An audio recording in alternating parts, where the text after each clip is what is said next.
হে তরুণ যুবকেরা, হে আমার বন্ধুরা, শুনে রেখে দিন বাবা, জেনে রেখে দেন, আল্লাহর নবীর ইন্তেকালের 1000 বছর পর দ্বিতীয় হাজারের প্রথম যিনি মুজাদ্দিদ হয়েছিলেন তিনি আর অন্য কেউ নন, তিনি হলেন কে? হযরতে আহমদ স্নেহেন্দি মুজাদ্দিদে আল-ফিসানি। পাঞ্জাবের স্নেহেন্দ শরীফে যার রওজা মোবারকটা আছে, সেই আহমদ স্নেহেন্দি মুজাদ্দিদে আল-ফিসানি অন্যায়ের বিরুদ্ধে কথা বলেন। তৎকালীন যুগের বাদশাহ, তৎকালীন যুগের রাজা যে আইনটা চালাচ্ছেন সেই আইনে অনেক ভুল ভ্রান্তি আছে, হিতে বিপরীত আছে, মানুষের প্রজাদের অনেক ভাই আমার ক্ষতি আছে, জনসাধারণের বিপক্ষে তারা আইন করেছেন। এর জন্য হুজুর প্রতিবাদ করেছেন। এই প্রতিবাদ করার জন্য হে তরুণ যুবকেরা, হযরতে আহমদ স্নেহেন্দি মুজাদ্দিদে আল-ফিসানিকে জেলখানায় বন্দী করা হয়েছে। আল্লাহর ওলি হযরতে আহমদ স্নেহেন্দি মুজাদ্দিদে আল-ফিসানি জুব্বা পরে, মাথায় পাগড়ি, হাতে আসা লাঠি, গাল ভর্তি দাড়ি, আল্লাহর ওলির চেহারা, জেলখানার ভিতরে যখন ঢুকেছেন মুসলিম জেলবন্দিরা মুজাদ্দিদে আল-ফিসানিকে চিনতে পেরেছে। আরে বাপরে বাপ, জামানার এত বড় আল্লাহর ওলি, তিনি জেলখানায়। হুজুর বেয়াদবি নেবেন না, আমরা তো লেঠিয়ালি করে জেলখানায় এসেছি, আমরা তো মার্ডার করে খুন করে জেলখানায় এসেছি, আমরা চুরি ছিনতাই করে জেলখানায় এসেছি, আমরা অপরাধ করে জেলখানায় এসেছি, কিন্তু আপনাকে দেখে মনে হয় এই মানুষটা কোনোদিন কোনো অপরাধ করতে পারে না। ঠিকই বলেছো বাবা, আমি জেলখানায় এসেছি অন্য কারণে, আমি জনগণের জন্য কথা বলেছি, অন্যায়ের বিরুদ্ধে কথা বলেছি, সেই জন্য আমাকে জেলখানায় আসতে হয়েছে। তবে এতে আমার কোনো দুঃখ নাই, আল্লাহ যাতে রাজি, আমি মুজাদ্দিদে আল-ফিসানি তাতে রাজি।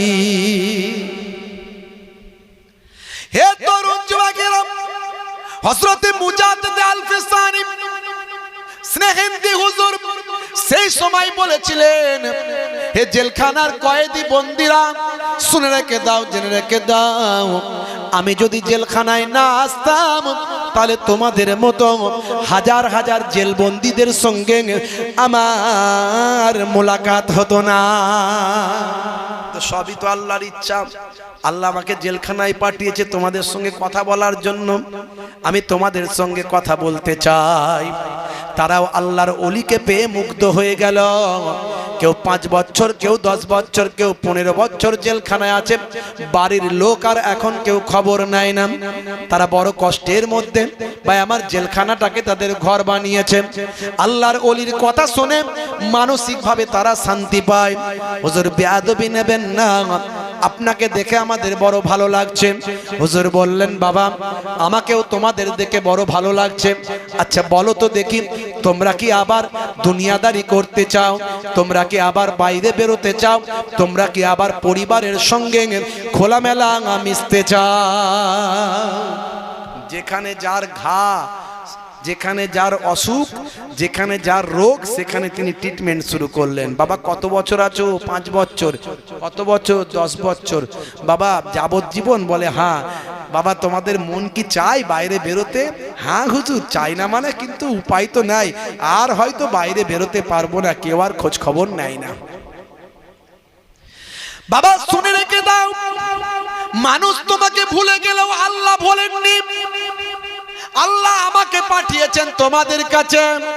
তোমরা কি সত্যি জেলখানা থেকে বেরোতে চাও? বলে হুজুর কি বলছেন, সত্যি কি বেরোতে পারবো? হ্যাঁ বাবা, যারা আল্লাহর হয়ে যায় আমার আল্লাহ তার হয়ে যান। মাল্লাহুল মাওলা ফালাহুল কুল, বান্দা যখন আল্লাহর হয়ে যায় কুল মাখলুকাত তার গোলাম হয়ে যায়। মান কানা লিল্লাহি কানা আল্লাহু লাহু, যে বান্দা আল্লাহর হয়ে যায় স্বয়ং আল্লাহ তার হয়ে যায়। বাবা শোনো, চিন্তা করো না, আমার আল্লাহ আমাকে তোমাদের কাছে পাঠিয়েছেন। তোমরা ভেবো না, চিন্তা করো না। জেলখানা থেকে বেরোতে চাও, বলে হ্যাঁ হুজুর জেলখানা থেকে তো অবশ্যই বেরোতে চাই। তাহলে শোনো, আজ থেকে আমি যা বলি সেটা তোমরা করো। বলে হুজুর কি করতে হবে? বলে যাও বাবা, তোমরা পাক পবিত্র গোসলটা তোমরা আগে করো। জেলখানার পুকুরে যাবে, নাকেতে পানি দেবে, আর গলায় পানি দিয়ে গার্গেল করবে, আর সারা শরীরটা ধৌত করবে ভালো করে। এটা হলো গোসলের 3টে ফরজ। গোসলের ফরজ কটা বলেন? অনেক যুবকেরা জানে না। জুম্মার দিনে জুম্মা পড়ে, 5 ওয়াক্ত অনেকে পড়ে, বাকি মোটামুটি আল্লাহই জানে না। সবাই পড়ে মাশাআল্লাহ, এখানে সব 5 ওয়াক্ত নামাজি। কথা ঠিক না ভুল? কি জি? হ্যাঁ, রাগ করবেন না বাপ। আমার যুবক ছেলেরা এখানে খুব ভালো, এরা দিনের প্রতি অনেক মহাব্বত। তা আমার একটাই আপিল থাকবে, দিনের প্রতি ভালোবাসাটা তখনই কমপ্লিট হবে যখন আপনি 5 ওয়াক্ত নামাজি হবেন। নামাজি ছাড়া যদি দিনের প্রতি মহাব্বত থাকে, আপনার সেটা আধ খাওয়া হলো, কমপ্লিট হলো না। বুঝতে পারছেন? বলে হুজুর আমরা জুম্মার নামাজটা পড়ি না। শুধু জুম্মা পড়লে হবে না, আল্লাহ 5 বার হাজির দিতে বলেছে। 5 বার হাজির দিতে হবে, ওই জুম্মায় একদিন হাজির দিলে হবে না। আর নামাজটা ভালো করে শিখতে হবে। আল্লাহর নবী বলেছেন সাল্লু কামা রাআইতুমুনি উসাল্লি, ওইভাবে নামাজ পড়ো যেভাবে আমি রাসূলকে নামাজ পড়তে দেখো। মুসলমানের ছেলে নামাজ পড়ছে মসজিদে, চুলকে যাচ্ছে, এত চুলকাচ্ছে সর্বনাশ, সাদা চামড়া বের করে ফেলার খাপ। বুঝতে পারছো? আমি মনে মনে ভাবি অবনী ঘোষের টাইগার ডবল অ্যাকশন বাম লাগাতে হবে না কি রে বাবা। মসজিদে নববীতে নামাজ পড়ছি, নামাজ পড়ে বসে আছি, জিকির আজকার করছি, একজন নামাজি হলো, নামাজ পড়তে শুরু করলো। আমার চোখটা তার দিকে গেল, সে দেখি সর্বনাশ। ও ভাই আমার, হাতটা বেঁধে নিয়ে তাকবীরে তাহরিমা দিয়ে হাতটা বেঁধে নিয়ে সোজা ডান দিক বাম দিক তাকাচ্ছে। এই সর্বনাশ, এই আবার কেমন নামাজি রে বাবা? বুঝতে পারছেন? হ্যাঁ, মসজিদে দেখবেন মাঝে মাঝে অনেক নামাজি আসে, ও ডান দিক বাঁ দিক তাকায়, চাস্তো ভাই এলো না ফুফুতো ভাই এলো, সামনে ইমাম সাহেব কিরকম ভাবে দাঁড়িয়ে আছে দেখি তো, একটু ভালো করে দেখে নিল। মসজিদের কালারটা যেন চকচকে লাগছে, আজকে কি ব্যাপার হলো, পরিষ্কার হয়েছে, ওই কোনটায় কি আছে ওটা সব লক্ষ্য করছে, নামাজের মাঝখানে আছে না নাই। হ্যাঁ ভাইরা আমার, তরুণ যুবকেরা আমার, কিছু নামাজিকে দেখবেন ইয়ং ছেলে যুবকেরা ও জুম্মার দিনের মাত্র 2 রাকাতের নামাজি, সারাক্ষণ ওই মাচাতে বসে বসে পুকুরের ধারে নদীর পারে 10-15টা বন্ধু একসঙ্গে মিলে মোবাইল নিয়ে ঘাটাঘাটি করছে, ওখানেই ফ্রি ফায়ার পাবজি চালিয়ে দিচ্ছে। আর যেই মুয়াজ্জিন সাহেব একামত দিচ্ছে, ওরে নামাজ শেষ হয়ে গেল রে বলে মাঠ টান ছুট, ওই ছুটে গিয়ে একটা জুতো হাওড়া একটা শিয়ালদা, ওই সামনের দিকে এগিয়ে গেল একদম, সবার ঘাড়ের উপর দিয়ে ডিঙিয়ে ডিঙিয়ে, আবার জিন্সের প্যান্ট স্কিন টাইট গেঞ্জি, ওসব শাহরুখ খানের ভক্ত। ও জিন্সের প্যান্ট কোনোদিন খুলবে না, জুম্মার দিনেও খুলবে না। বুঝতে পারছেন? আবার এখন নতুন স্টাইলের জিন্সের প্যান্ট সব বেরিয়েছে, স্ট্রেচেবল, মানে চাপ পড়লে বেড়ে যায়, টানলে বেড়ে যায়, গেঞ্জিও সব স্কিন টাইট। ওই বাপ রে বাপ, সলেমান খানের শিষ্য। আর সবাইয়ের কাঁধের উপর দিয়ে ভর করে ফার্স্ট কাতারে গিয়ে নামাজ পড়লে বলে বিরাট সওয়াব। এলো সবাই শেষে, আর সবাইয়ের কাঁধের উপর দিয়ে ভর করে ডিঙিয়ে গেল ফার্স্ট কাতারে। বুঝতে পারছেন? নামাজের কিছুই বোঝে না, সানা জানে না, দরুদ জানে না, আত্মায়াত পড়ে না, কিছু জানে না। ওই জুম্মার দিনে 2 রাকাতের নামাজি, যে ইমাম সাহেব আল্লাহু আকবার, ও করে আল্লাহু আকবার, ইমাম সাহেব ও রুকুতে, ও সবাইয়ের আগে রুকুতে। তখনও সবাই রুকুতে যায়নি, ওর স্কিন টাইট প্যান্ট, জিন্সের প্যান্ট স্ট্রেচেবল, টান পড়লে বেড়ে যায়, ও টান পরে নিচের দিকে নেমে গেল, গেঞ্জি উপর দিকে উঠে গেল, এমনকি পেছনের লোকগুলো শিয়ালদার বর্ডার দেখতে পেল। আর নামাজটা হবে ভাই? বলুন তো, নামাজটা মাকরু হয়ে যাবে। এই যে তারাবি যখন হয় দেখবেন 1 মাস রোজা, কিছু ছেলে সেই সময় বিরাট দাড়িওয়ালা হয়ে যায়, দেখবেন একদম পাক্কা দাড়িওয়ালা, বলে ওরে রোজা আসছে রে, রোজাটা রাখবো, দাড়িটা ঠিক করে রাখি। আবার যে ঈদ হয়ে গেল, ঈদের দিনে দাড়ি ফাড়ি কেটে দিল একদম, বুঝতে পারছেন, একদম সাইজ করে দিল। ওই যে দাড়িওয়ালা, ও তো ভাই আমার অরিজিনাল দাড়ির মর্যাদা বোঝে না, ওই হুচুকে দাড়ি, ওই দাড়ি রেখে তারাবির নামাজ একদিনও কাজা নাই, সবাইয়ের আগে পাক্কা। ওই সময় মনে হবে একদম এরা একদম আল্লাহর নেক বান্দা হয়ে গেছে, বুঝতে পারছেন? সবাইয়ের আগে যারা 5 ওয়াক্তের নামাজি, তারা ফার্স্ট কাতারে জায়গা পাচ্ছে না, এত ভিড় তারাবির নামাজে, বুঝতে পারছেন? আর তারাবির নামাজ একটু লম্বা করে হয়, ইমাম সাহেব একটু লম্বা করে কেরাত পড়ে, কারণ খতম তারাবি হচ্ছে। আউযু বিল্লাহি মিনাশ শাইতানির রাজিম, বিসমিল্লাহির রহমানির রহিম, আলহামদুলিল্লাহি রাব্বিল আলামিন, আর রহমানির রহিম, মালিকি ইয়াউমিদ্দিন, ইয়াকা না'বুদু ওয়া ইয়াকা নাস্তাইন, ইহদিনাস সিরাতাল মুস্তাকিম, সিরাতাল লাযিনা আন'আমতা আলাইহিম, গায়রিল মাগদুবি আলাইহিম ওয়ালাদ-দাল্লিন।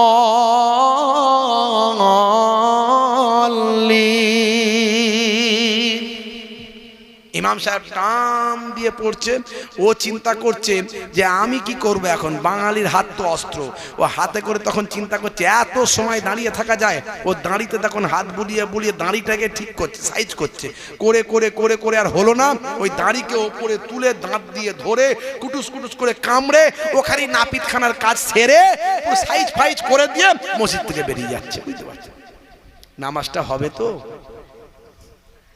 তাশাহুদে বসে আছে, আত্তায়াত করতে হয়, অনেক বড় দোয়া, আত্তায়াত ওর তো মুখস্থ নাই, ও তো সব পড়ে না, তো কি করবে, বাঙালির হাত অস্ত্র, সবাই তাশাহুদে আত্তায়াত করছে, ও সরু আঙুলটা নাকে ভরে দিয়ে প প প প প প করে ঘোরাচ্ছে, ঘুরিয়ে ঘুরিয়ে কিছু সময় পরে একটা বল্টু বের করেছে। বুঝতে পারছেন, ওকে আবার টিপে দেখছে, ক্রিকেট বল না ফুটবল, ত্রিভুজ না চতুর্ভুজ, হাই রে হাই, নামাজটা হবে তো?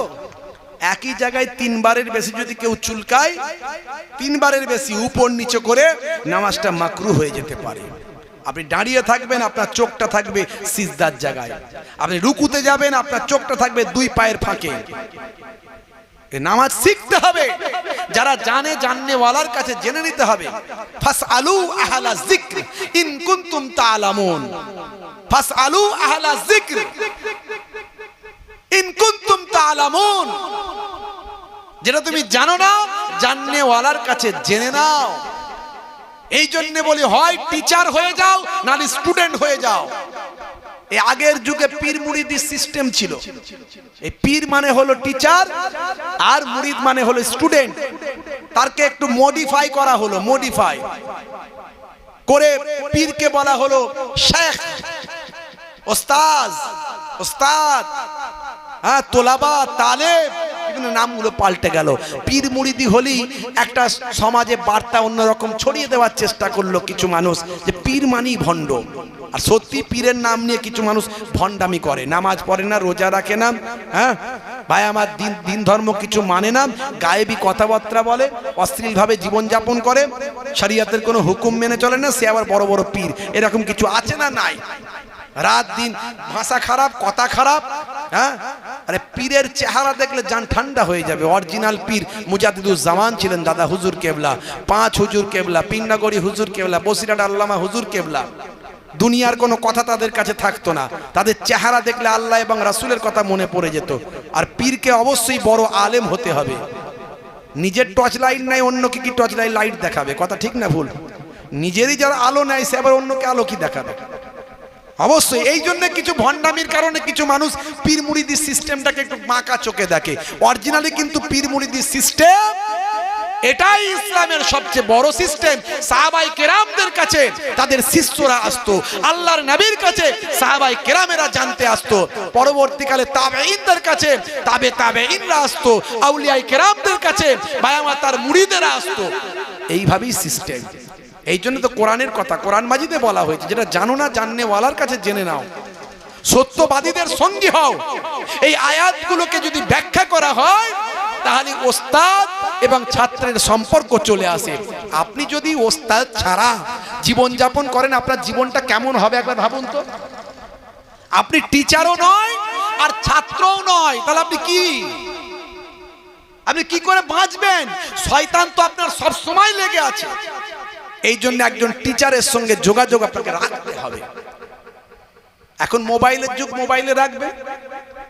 যোগ্য টিচারের সঙ্গে যোগ্য ছাত্র হয়ে থাকুন। সবাইকে বলছি, হে তরুণ যুবকেরা, হে আমার বন্ধুরা, শুনে রেখে দিন বাবা, জেনে রেখে দেন। হযরতে মুজাদ্দিদ আল ফেসানি হুজুর যখন সেখানে পৌঁছালেন, যোগ্য টিচারের মতো ছাত্রের ভূমিকায় যারা আছে তাদেরকে ছাত্রের মতো ট্রিট করতে লাগলেন। যাও বাবা, তোমরা পাক পবিত্র গোসলটা আগে তোমরা সেরে আসো। তোমাদের মধ্যে অনেকেই গোসল জানে না ভাই আমার, তোমাদের মধ্যে অনেকেই অজু জানে না। অজুর মধ্যে ফরজ হলো 4টে। আমার আল্লাহ কোরআন মাজিদের মধ্যে বলেছেন, ইজা কুমতুম ইলাস সালাত ফাগসিলু ওজুহাকুম ওয়া আইদিয়াকুম ইলাল মারাফিক ওয়া আমসাহু বিরুউসিকুম ওয়া আরজুলাকুম ইলাল কাবাইন। তোমরা যখন নামাজে মনস্থ করবে তখন তোমরা 4টে কাজ করো। অজুর মধ্যে ফরজ হলো 4টে। এই 4টের মধ্যে যদি একটাও সামান্য গন্ডগোল হয়, গোলমাল হয়, অজুটা হবে না। আর অজু ছাড়া নামাজ হবে না। মুখমণ্ডল ভালো করে ধোবে, মুখমণ্ডল ফাগসিলু ওজুহাকুম, ওয়াজহুন মানে চেহারা, মুখমণ্ডল ধোবে। এখন যারা এক শ্রেণীর মানুষ বেরিয়েছে তারা বলে আমরা শুধু হাদিস মানি, আমরা নাকি আহলে হাদিস। আচ্ছা, তোমরা শুধু একারাই আহলে হাদিস, বাকি মুসলমানরা আহলে হাদিস নয়? হে আমার বন্ধুরা, শুনে রেখে দিন বাবা, জেনে রেখে দেন, আমরা দুনিয়া নিয়ে বেশি ব্যস্ত, আখিরাতের চিন্তা আমাদের কম। কিন্তু মনে রাখবেন, দুনিয়াদারি করতে হবে। দুনিয়াদারি বাদ দিয়ে দিনদারি হয় না। দুনিয়া ছেড়ে দিয়ে দিন হবে নাকি? এই যে আমরা দোয়া চাই, রাব্বানা আতিনা ফিদ দুনিয়া হাসানা, বলি তো নাকি, অফিল আখিরাতে হাসানা। রাব্বানা, হে আমাদের রব, আতেনা, আমাকে ইতাআত করুন, দান করুন, ফিদ দুনিয়া, দুনিয়াতে, হাসানা, কল্যাণ, অফিল আখিরাতে, পরকালে, হাসানা, কল্যাণ। তাহলে প্রথমে আল্লাহ শিখিয়েছেন, নবী শিখিয়েছেন যে প্রথমে দুনিয়ার কল্যাণটা চাও। তুমি এখন দুনিয়াতে আছো, তারপরে আখিরাতের কল্যাণ চাও। কিন্তু আমরা দুনিয়ার কল্যাণ নিয়ে এত ব্যস্ত হয়ে গেছি যে আখিরাতের কল্যাণের কথা ভুলিয়ে যায়। সকাল থেকে রাত পর্যন্ত দুনিয়া নিয়েই চিন্তা। আপনি কবার আখিরাত নিয়ে চিন্তা করেছেন? মৃত্যু নিয়ে চিন্তা করেছেন? মৃত্যুর পরের জীবন নিয়ে চিন্তা করেছেন? হে তরুণ যুবকেরা, হে আমার বন্ধুরা, শুনে রেখে দিন বাবা, জেনে রেখে দেন। হে মুসলমান, একটু লক্ষ্য করুন, একটুখানি খেয়াল করুন বাপ। কত মানুষের আপনি জানাজায় অংশ নিয়েছেন, কত মানুষকে আপনি কাফন পড়তে দেখেছেন, কত মানুষের আপনি মৃত্যু হতে দেখেছেন। আল্লাহ আপনাকে যে বাঁচিয়ে রেখেছেন এর জন্য আল্লাহর দরবারে শুকরিয়া আদা করুন। আজ থেকে প্রতিজ্ঞা করুন, আমি আল্লাহকে ধন্যবাদ জানাবো। দিনে 5 বার করে আল্লাহকে থ্যাঙ্কস জানাবো। এই আল্লাহকে থ্যাঙ্কস জানানোর মাধ্যমটা হলো নামাজ। নামাজ, নামাজের মাধ্যমে আল্লাহকে থ্যাঙ্কস জানাতে হবে। দিনে 5 বার করে থ্যাঙ্কস দেবেন আল্লাহকে নামাজের মাধ্যমে। এই নামাজকে প্রতিষ্ঠা করার জন্য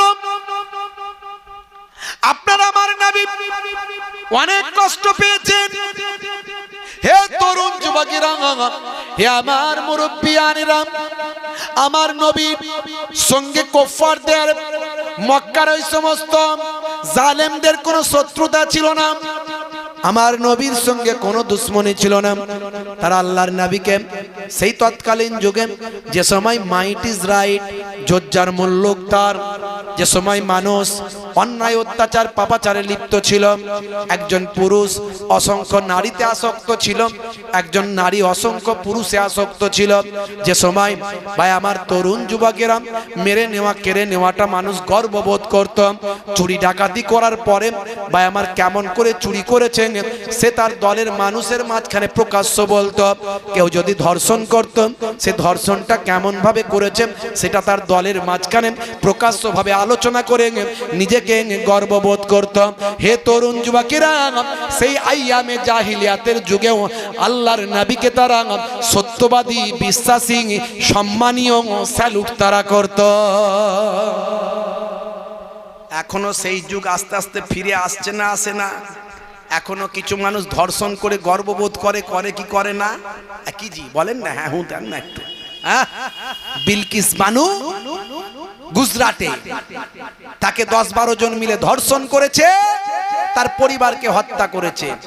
জেলে যাওয়ার পরে তার দলের লোকেরা আবার জেল থেকে বের করে ফুলের মালা দিয়েছে। এর থেকে লজ্জাজনক কিছু আর আছে? আইয়ামে জাহেলিয়াত, অন্ধকারাচ্ছন্ন যুগ কি এখনো আসতে বাকি আছে? আমার মনে হয় আর বাকি নাই। অন্ধকারাচ্ছন্ন যুগ চলে এসেছে, কুসংস্কারাচ্ছন্ন যুগ আমাদের মাঝখানে চলে এসেছে। আমরা নামে শিক্ষিত হয়েছি। ওই যে একটা কথা বলে না, শিক্ষিত মূর্খ, ওটা একেবারে ভীষণভাবে প্রযোজ্য। ডিগ্রি আছে অনেক, হায়ার এডুকেশন আছে, কিন্তু তার কাজকর্ম মূর্খতার মতো। সে একটু সেই তার শিক্ষা দিয়ে তার কাজকে গবেষণা করছে না, তার শিক্ষা দিয়ে তার কাজটাকে ভেরিফিকেশন করছে না, যে আমি যে এতদিন ধরে বইয়ের পাতা পড়ে পড়ে ছিঁড়ে ফেললাম, আমি যে কাজটা করছি এই কাজটা কি বইয়ের সঙ্গে আমার পুস্তকের সঙ্গে মিলছে, ম্যাচ করছে, সেটা দেখছে না। মুসলমান, আইয়ামে জাহেলিয়াতের যুগ কিন্তু আমাদের মাঝখানে অলরেডি চলে এসেছে। ঘন ঘন শুধু ধর্ষণের খবর দেখছি। আমি কোনো কাউকে ইন্ডিকেট করে বলতে চাইছি না, খারাপ মানুষ সব জাত ধর্মের মধ্যেই আছে, খারাপ মানুষ সব জায়গাতেই আছে, কিন্তু কম আর বেশি। আমাদেরকে চেষ্টা করতে হবে যাতে আমাদের মাঝখানে খারাপ মানুষ কমে যায়। একেবারে মুছে যাবে তা নয়, একেবারে খারাপ মানুষ শেষ হয়ে যাবে তাহলে তো শয়তান আর থাকবে না। কথা ঠিক না বল? শয়তানের তাহলে তো অস্তিত্ব থাকবে না। খারাপ মানুষ থাকবে, কিন্তু সে যেন কম হয়ে যায়। আমাদের মধ্যে সে কালচারটা নিয়ে আসতে হবে, সে এডুকেশনটা নিয়ে আসতে হবে, সেই নীতি নৈতিকতার জ্ঞান নিয়ে আসতে হবে।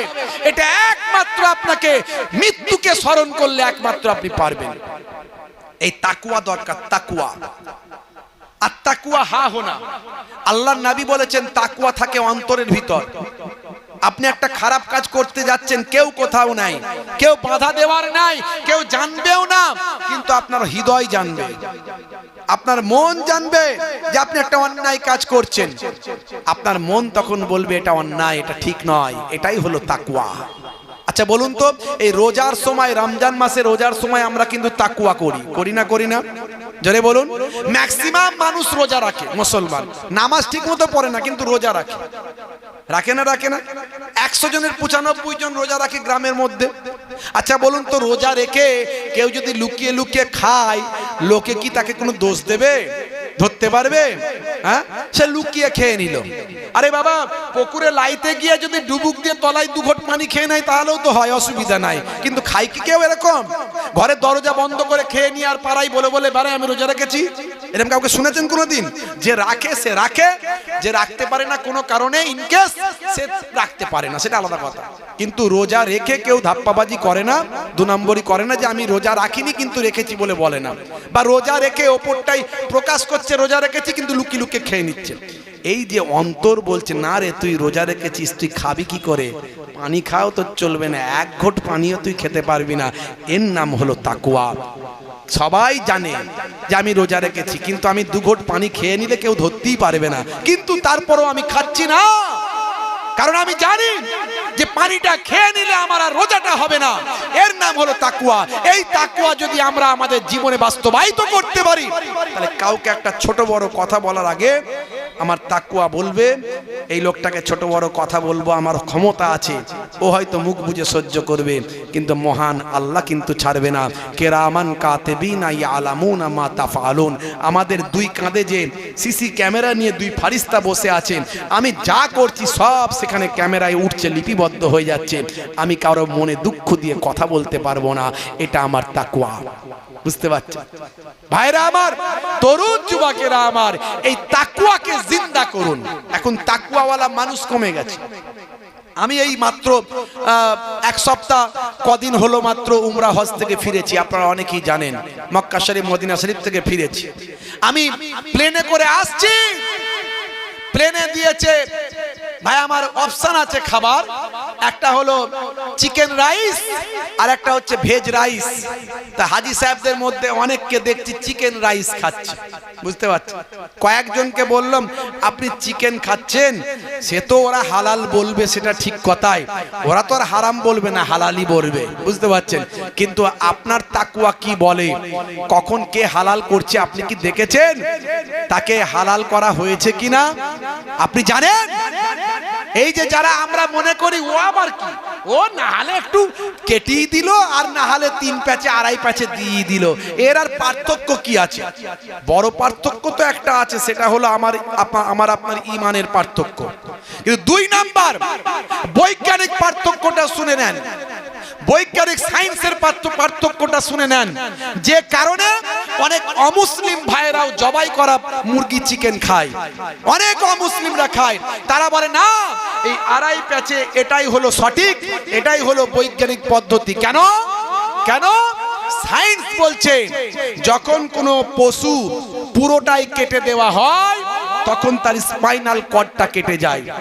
স্পাইনাল কর্ড আমাদের মানুষেরও আছে, দেখুন এই ঘাড়ের নিচে থেকে একটা ভাই আমার সোজা একটা ছড়ির মতো, একটা লাঠির মতো নেমে গেছে, এটা হলো স্পাইনাল কর্ড।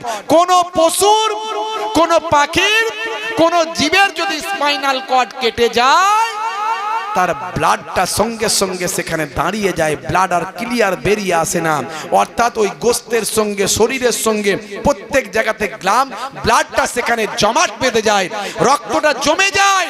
এই রক্ত জমে যাওয়ার কারণে, ব্লাড ক্লিয়ার না হওয়ার কারণে যেমন খাদ্যের সুস্বাদু কমে যায়, বা আমার খাবারটা সুস্বাদুও হয় না, তেমন ব্লাডটা জমে যাওয়ার কারণে, স্পাইনাল কর্ড কেটে যাওয়ার কারণে ওই পশুর গোস্ত খাওয়াটা আমাদের শরীরের জন্য ক্ষতিকর হয়। এটা আমি বলছি না, সায়েন্স বলছে। ভাইরা আমার, তরুণ যুবকেরা আমার, মুরব্বিয়ানেরা আমার, যারা বোঝে, বুঝলে বুঝ পাতা আর না বুঝলে তেজ পাতা। তো অনেক হাজি সাহেবরাও পর্যন্ত বলে ও হুজুর হালাল, কোনো অসুবিধা নাই। আপনি কি দেখেছিলেন নাকি হালাল না হারাম? হ্যাঁ, আপনি কি দেখেছেন? দেখবেন এখন ওই যে মিষ্টির দোকানগুলো, মিয়ামোর বাজারে বাজারে হয়েছে না, মিয়ামোর, মনজেনিস, কি সব নামগুলো হয়েছে না, এরকম টাইপের নাম, দেখবেন সেখানেও একটা মুফতি সাহেবের একটা সিগনেচার করা, মুফতি সাহেবের সিগনেচার করা একটা ওখানে সার্টিফিকেট দেওয়া আছে, হালাল চিকেন। ওখানেও চিকেন পাওয়া যায়, হালাল চিকেন। এই হালাল দেখি মুসলমান একেবারে খালি বলতে দেরি হালাল, ও খাবার জন্য রেডি। আরে তোর উদ্দেশ্য তো খাওয়া, আর তুই একবার শুধু শুনতে চাস হালাল কি হারাম, কিন্তু তোর তাকওয়া ঠিক নাই, ভেরিফাই করলি না। এত তোর খাদ্যের প্রতি লোভ, খাদ্যের প্রতি তোর কোনো কন্ট্রোল বলে কিছু নাই। ভাইয়েরা আমার, ওই চিকেন কিনে নিয়ে এসে গাপা গাপ খেয়ে নিচ্ছে। ও কোথাকারের কোন মুফতি পয়সা নিয়ে ফতোয়া দিয়েছে, সে কি দেখে দিয়েছে নাকি? এখন তো চিকেন অনেকে কাটে, দেখবেন নামাজ নাই, পেচ্ছাপ নাই, দাড়ি নাই। ভাই আমার, কোন রকম জুম্মার দিনও যায় কিনা বলা মুশকিল, পেচ্ছাপ করে পাক পবিত্র হয় কিনা ঠিক নাই। খালি ওই মুরগিটা জবাই করার জন্য, এই মুরগিটা বিক্রি করার জন্য মাথায় টুপিটা দেয়। দেখবেন চিকেন দোকানগুলো সব মাথায় টুপি দিয়ে চিকেন বিক্রি করছে। আর যে একটু চোখের আড়াল হচ্ছে, চাচা ওইদিকে তাকিয়ে দেখো কে আসছে গো তোমার, বলবে যে হালাল করলি কিনা দেখি। ও তো হালাল ফালাল মতো বুঝতে পারে না, কেউ করবো না, ও পায়ে করে ধরলো, শাট করে মারলো, বলে ও হালাল হয়ে গেল, কোনো অসুবিধা নাই। বুঝতে পারছি? হাই রে হাই, রাগ করবেন না বাপ, নিজে জবাই করে খাবেন, না হলে খাওয়ার দরকার নাই। আপনার ঈমান আমলকে নষ্ট করবেন না। আমি কারো শত্রুতা করছি না, কাউকে খারাপ বলছি না। আপনার রুচি আপনার কাছে, আমার রুচি আমার কাছে। কে খেলো কে খেলো না সেটা পরের ব্যাপার। যারা মনে করেন আমি তাকওয়া করতে চাই, আমি ঈমানদার হতে চাই, তারা কিন্তু বুঝে সুঝে চলতে হবে। কত হাজি সাহেবদের দেখলাম ও প্লেনে চিকেন বিরিয়ানি খেয়ে ফেললো, কোনো অসুবিধা নাই। বুঝতে পারছি? ভেজ খাবো, ওরে বাপরে বাপ, চিকেন পেলে আবার ভেজ কেউ খায় নাকি? হ্যাঁ, চিকেন মুখের সামনে এসেছে। হে তরুণ যুবকেরা, হে আমার বন্ধুরা, শুনে রেখে দিন বাবা, জেনে রেখে দেন। হে মুসলমান, একটু লক্ষ্য করুন, একটুখানি খেয়াল করুন বাপ, আপনাকে আমাকে এর জন্য সঠিক ওয়েটা মেনে চলতে হবে, সঠিক রাস্তাটা মেনে চলতে হবে। কোরআন হাদিস পাকের জ্ঞান অর্জনটা করতে হবে। কোরআন হাদিস পাকের জ্ঞান যার মধ্যে আছে তার সঙ্গে যোগাযোগটা করতে হবে। অর্থাৎ পৃথিবীর জমিনে একজনের ছাত্র আপনাকে হতে হবে। আপনি যদি হয় টিচার হয়ে যান, হয় আপনি টিচার হয়ে যান, আর টিচার যদি না হন তাহলে কারো স্টুডেন্ট হয়ে যান। আমাদের সমাজের ম্যাক্সিমাম মানুষ না টিচার না স্টুডেন্ট। কি হবে? কি হবে বলেন? আপনি তো কারো স্টুডেন্টও নয়, আর আপনি টিচারও হতে পারেননি, তো হয় টিচার হয়ে যান, তাহলে আপনাকে কারো আর স্টুডেন্ট হওয়া লাগবে না, কারণ সব মাল করি আপনার ভিতরই আছে, কোরআন হাদিসের জ্ঞান। আর যদি বলেন নাই, তাহলে কারো স্টুডেন্ট হয়ে যান। স্বয়ং আল্লাহ নিজে কোরআনে বলছেন, হে তরুণ যুবকেরা, হে আমার বন্ধুরা, শুনে রেখে দিন বাবা, জেনে রেখে দেন, আমার আল্লাহ কোরআন মাজিদের ভিতরে বললেন, ইয়া আইয়ুহাল্লাযীনা আমানুত্তাকুল্লাহ ওয়া কুনু মা'আস সাদিকিন। হে বিশ্বাসী বান্দারা, তোমরা আমি আল্লাহকে ভয় করো। এই আল্লাহকে ভয় করার কথা আল্লাহ বহু জায়গায় বলেছে। যদি আল্লাহকে আপনি ভয় করেন, কারোর উপরে জুলুম করতে পারবেন না। আল্লাহকে যদি ভয় করেন, ওজনে ঠকাতে পারবেন না। আল্লাহকে যদি ভয় করেন, আল ছেটে বাড়াতে পারবেন না। আল্লাহকে যদি ভয় করেন, ভাই ভাইয়ের হকটা নষ্ট করতে পারবেন না। আল্লাহকে যদি ভয় করেন, পাড়া প্রতিবেশীর সঙ্গে খারাপ আচরণ করতে পারবেন না। আল্লাহকে যদি ভয় করেন, পিতা মাতার উপর কটু কথা বলতে পারবেন না। আল্লাহকে যদি ভয় করেন, আলেম ওলামাদের সঙ্গে বেয়াদবি করতে পারবেন না। আল্লাহকে যদি ভয় করেন, হে যুবকেরা, আপনি জুয়া খেলে পয়সা ইনকাম করতে পারবেন না। আল্লাহকে যদি ভয় করেন, তাস খেলে সময় নষ্ট করতে পারবেন না। আল্লাহকে যদি ভয় করেন, free fire PUBG online game খেলে ঘন্টার পর ঘন্টা সময়টা নষ্ট করতে পারবেন না। এরই জন্য আল্লাহ সব জায়গায় বলেছেন আমাকে ভয় করো। কত জায়গায় যে বলেছেন আল্লাহ ভয় করো। আল্লাহকে ভয় বান্দাকে ভয় একরকম। আল্লাহ হলেন মনিব, আল্লাহ হলেন স্রষ্টা, সারা বিশ্ব হলো সৃষ্টি। আমরা পুলিশকে অনেক ভয় পাই, নেতাকে অনেক ভয় পাই, মিলিটারিকে অনেক ভয় পাই, এমনকি ডাক্তারের কাছে গেলেও ডাক্তার কি বলে দেবে রে বাবু, বকে ফকে দেবে নাকি ভয় পাই। মাস্টারের কাছে গেলে মাস্টারকে ভয় পাই। কিন্তু সব কিছুকে যিনি সৃষ্টি করেছেন সেই আল্লাহকে যদি আমরা ভয় পেতাম, তাহলে অপরাধ আমাদের কাছ থেকে কমে যেত, অপরাধ মুক্ত সমাজ তৈরি হতো। বুঝতে পারছেন? হে তরুণ যুবকেরা, আল্লাহ বলছেন বান্দারে তুমি আমাকে ভয় করো, আর দুনিয়ার জমিনে সত্যবাদীদের সঙ্গে তোমরা সঙ্গী হয়ে যাও। যারা সত্যবাদী ভালো মানুষ তাদের সঙ্গী হতে হবে। চোরের বন্ধু হলে হবে না, বেনামাজির বন্ধু হলে হবে না, মিথ্যাবাদীর বন্ধু হলে হবে না, চিটিংবাজ ধাপ্পাবাজির বন্ধু হলে হবে না, তাহলে তোমার আখেরটা বরবাদ হবে। এর জন্য বলা হয়েছে সবার সঙ্গে তুমি মিশবে, অসুবিধা নাই, তাকে হেদায়েতের আহ্বান করবে। উদউ ইলা সাবিল রাব্বিকা বিল হিকমাতি ওয়াল মাউইজাতিল হাসানা। তুমি মানুষকে আহ্বান করো ইসলামের দিকে, ন্যায়ের দিকে, সত্যের দিকে, ইসলামের দিকে মানুষকে আহ্বান করো। সুন্দর উপদেশ, সুন্দর কৌশল। এর জন্য তুমি মানুষের সঙ্গে মিশবে, নিশ্চয় মিশতে পারো। মানুষকে সুন্দর ভাবে পোলাইট ব্যবহার দেখিয়ে, মানুষকে সুন্দর সুন্দর কথা বলে, মানুষকে অন্যায় থেকে ভালো কাজের দিকে ধাবিত করো। কিন্তু তোমার বন্ধু, তুমি কোনো চোরের সঙ্গে বন্ধুত্ব করতে পারবে না, তুমি কোনো মাতালের সঙ্গে বন্ধুত্ব করতে পারবে না, তুমি কোনো মিথ্যাবাদী, সুদখোর, দাগাখোর বা আমার জেনাখোর, ব্যভিচারখোরের সঙ্গে বা আমার বন্ধুত্ব করা চলবে না, হারাম। আমরা কার সঙ্গে মিশছি এ নিয়ে আমাদের কোনো মাথা ব্যথা নাই। কার সঙ্গে মিশছি দুনিয়াতে এ নিয়ে আমাদের কোনো মাথা ব্যথা নাই। নবী বলেছেন, মান হাব্বা লিল্লাহি ওয়া আগবাযা লিল্লাহি ফাকাদ ইস্তাকমালাল ঈমান। তুমি কাউকে যদি ভালোবাসো, সেটা যেন আল্লাহর সন্তুষ্টির জন্য, ন্যায়ের উপর হয়। আর কারো সঙ্গে যদি তোমার তো ঝগড়া থাকে, রাগারাগি থাকে, সেটাও যেন আল্লাহর সন্তুষ্টি, যে ও খারাপ মানুষ, ও অন্যায় কাজ করছে, এই জন্য ওকে আমি ভালোবাসি না, সেটা আল্লাহর জন্য হয়, তোমার ব্যক্তিগত স্বার্থে যেন না হয়। বুঝতে পারছেন? হযরত আলী রাদিয়াল্লাহু তাআলা আনহুর সঙ্গে তৎকালীন যুগে এক ইহুদির লড়াই হয়েছিল। তখনকার যুগে পরিবেশগত ব্যাপারটা আলাদা ছিল, ভৌগোলিক অবস্থাটা আলাদা ছিল, স্থানকাল পাত্র আলাদা ছিল, আইন বিচার আলাদা ছিল।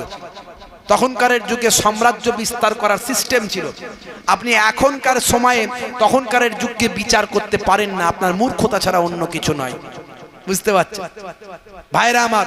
অনেক কথা বললে বলা যায়, আমি সব কথাই যাচ্ছি না, কথায় কথা বেড়ে যাবে, সময় হাতে কম, খুব সময় কম, বেশি লম্বা চওড়া নয়।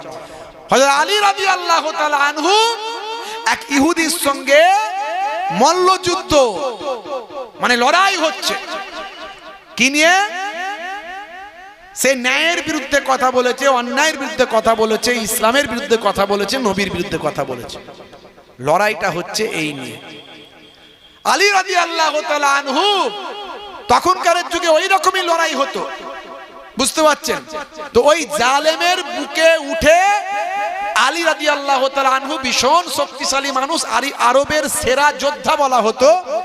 আলী রাদিয়াল্লাহু তাআলা আনহুর সঙ্গে যদি কেউ লড়াই করতে যেত, তার মানে আজরাইলের সঙ্গে লড়াই করার মতো অবস্থা, মানে সে আর ফিরে যাবে না, বুঝতে পারছেন তো? হযরত আলী রাদিয়াল্লাহু তাআলা আনহু ওই জালেমের বুকের উপর উঠে বসে গলাটা টিপে ধরেছে।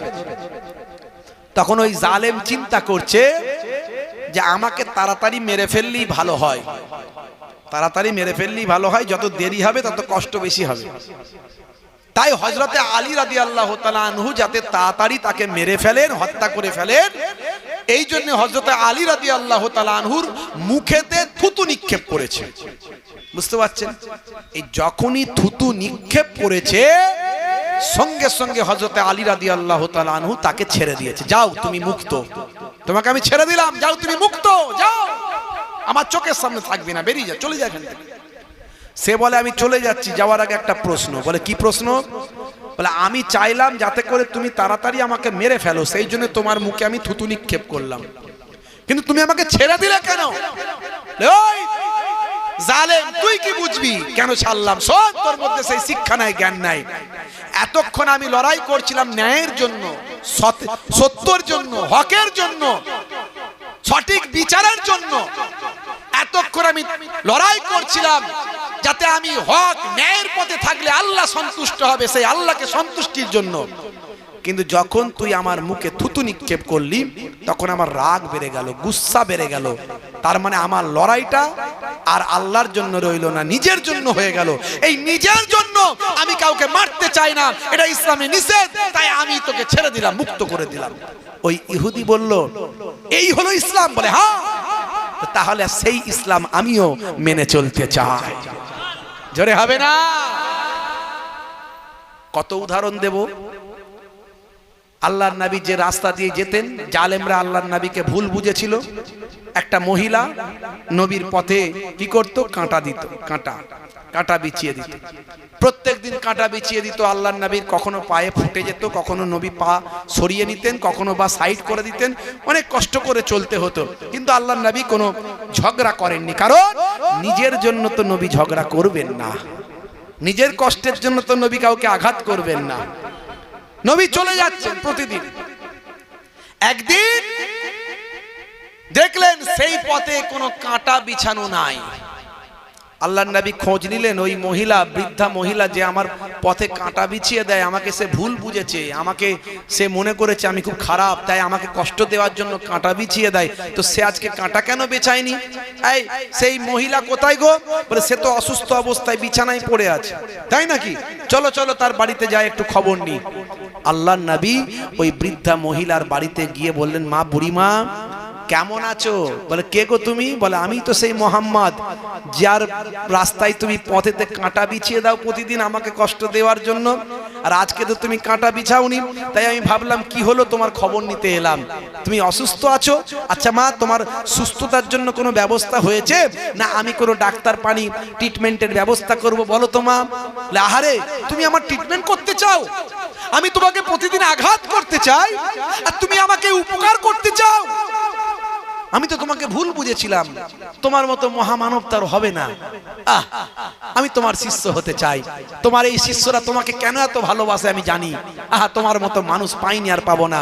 পড়িয়ে দাও, পড়িয়ে দাও মহামারী মহাকালেমা, আর তুমি আমাকে তোমার শিষ্য বানিয়ে নাও। এই হলো নবী।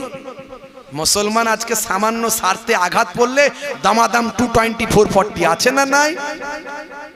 এক বেগদা জায়গা যদি ভাই একটু নিয়ে নেয়, আর এক ভাই সহ্য করে না, ভাই তখন ভাইয়ের দুশ্মন হয়ে যায়, থানায় গিয়ে 535 নম্বরের মামলা করে, আছে না নাই? সারা জীবন কোর্ট আর থানা করতে করতে জুতো ছিঁড়ে গেল, ফাইসালা হলো হলো, না হলো না হলো, আছে না নাই? কেন? এক বেগদা জায়গা যদি ভাই ঢুকিয়ে নিয়েছিল, তাকে আল্লাহর ভয় দেখাতে পারতিস, বলতে পারতিস ভাই তুই নিয়ে নিলি, আল্লাহর আইনে কি বেঁচে যাবি? যদি বলে হ্যাঁ বেঁচে যাব, বেঁচে যা ভাই, নালে কিয়ামতের দিনে ফাইসালা হয়ে যাবে, চলে আসতে পারতে, তাতে তুমিও শান্তিতে থাকতে, সেও শান্তিতে থাকতো এক বেগদা জায়গা নিয়ে। কিন্তু কিয়ামতের দিনে তোমার নাজাত হতো, তার নেকি কিছুটা তুমি পেয়ে যেতে, সেদিন তোমার আরো আল্লাহ জান্নাতের উচ্চ মর্যাদা দান করে দিত। সেটা তুমি চিন্তা করলেন না, দুনিয়া দুনিয়া করে পেরেশান হয়ে গেল, আধহাত জায়গার জন্য মুরগির ডিম নিয়ে মারামারি করলে। হ্যাঁ, এই যে ভোট আসছে সামনে, ভোট আসছে, এখন ছেলেরা পার্টি পার্টি করে মেতেছে, এখন ছেলেরা প্রত্যেকটা জায়গাতে গেলেই সেখানে পার্টির আলোচনা।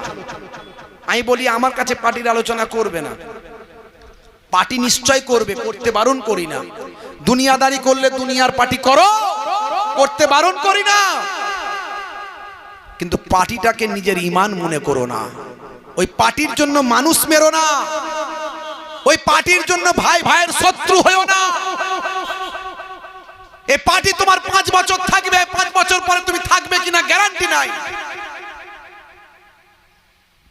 আমাকে কে যেন বলছিল, আমার এই জাকির ভাইয়ের এক ভাই, উনিও নেতৃত্ব দেন এবং ওনার অনেক প্রশংসা করলো ওই ব্যক্তি, বললো উনি খুব কাজের মানুষ এখানে। হ্যাঁ, এটাই তো দরকার, এটাই তো দরকার।